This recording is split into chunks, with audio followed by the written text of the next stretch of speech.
national capital itself, as after the Supreme Court's relief to Rahul Gandhi in the 2019 Modi surname defamation case, the Congress is now pressing the Lok Sabha Speaker Om Birla for the early restoration of Rahul's membership as an MP.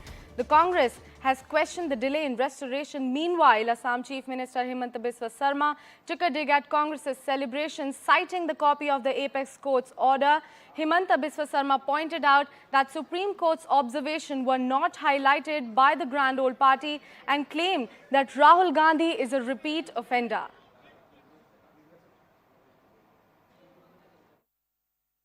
आज नहीं तो कल, कल नहीं तो परसों सच्चाई की जीत होती है। मगर जो भी हो, मेरा रास्ता तो क्लियर है। मुझे क्या करना है, मेरा क्या काम है, उसके बारे में मेरे दिमाग में बिल्कुल क्लैरिटी है। जिन लोगों ने हमारी मदद की और जनता ने जो प्यार और सपोर्ट दिया, उसके लिए मैं बहुत बहुत धन्यवाद करता हूं। Well, justice has been done, and I do hope that we see him back on Parliament on Monday.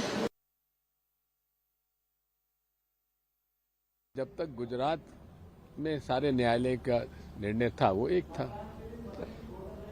यहाँ पर आके माननीय सुप्रीम कोर्ट ने जो प्राइमरी कोर्ट में ही, प्राथमिक कोर्ट में ही स्टे हो जाना चाहिए था, वो यहाँ से मिल गया।